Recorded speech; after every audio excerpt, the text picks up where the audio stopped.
Let me tell you something strange. The other night, I was watching a ski jump replay. And halfway through it, I realized something. I wasn't just watching an athlete. I was watching a machine explain the athlete to me, and that's when it hit me. The Olympics aren't going to change the competitors. They're going to change how we understand them. And once you see it, you can't unsee it.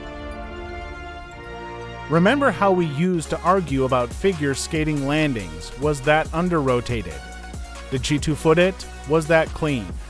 Or kinda clean? Now, AI freezes the jump midair, spins the camera 360 degrees around the skater, tracks center of gravity in real time.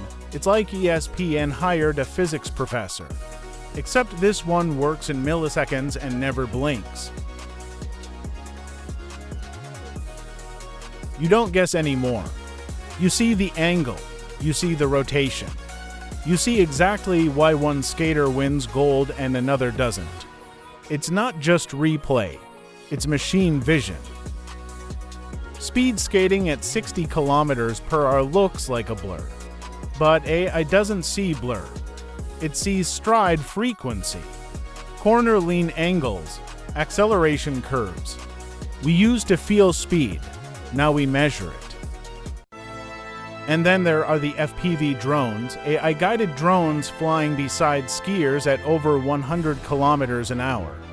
That's not broadcast anymore. That's Top Gun, but on ice.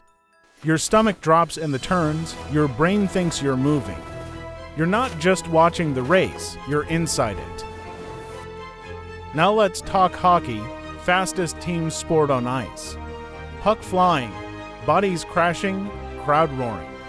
And here's the wild part. AI models often calculate the goal probability before the puck even leaves the stick. Shot likelihood, stick flex, defensive spacing, angle to the net. While we're yelling at the ref, the algorithm is quietly doing math. So when a goal happens, are we reacting to the moment? Or catching up to what the data already knew? That changes how you watch. Then I noticed something else. All those highlight clips. They live almost instantly. Game ends. Clips are already everywhere. That's not an editor pulling an all-nighter. That's AI. It detects crowd noise spikes, sudden bursts of speed, big impacts, celebration patterns. It tags the moment, cuts it, publishes it, which means something subtle but important. AI isn't just explaining the game, it's deciding what counts as exciting. And once you realize that, you start watching differently. Now imagine this, you're watching figure skating. You grab your phone and ask, why was that score lower? What was the rotation call? Who's leading the medal count? Olympic GPT answers instantly. It's like having that one friend who knows every stat. Except this one never gets tired and never argues. At first, it's convenient, then it becomes normal.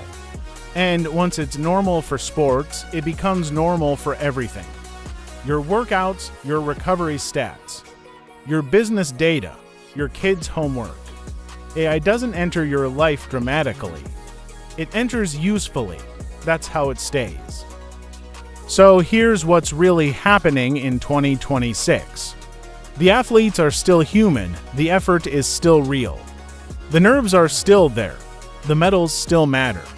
But the lens we see through, that lens is getting smarter. We're not just watching sports anymore. We're watching them with an algorithm sitting beside us, and maybe that's not a bad thing. But here's my question for you. Do you want AI explaining every game you watch? Or do you prefer a little mystery left on the ice? Let me know in the comments, because this isn't just about the Olympics. It's about how we experience everything next.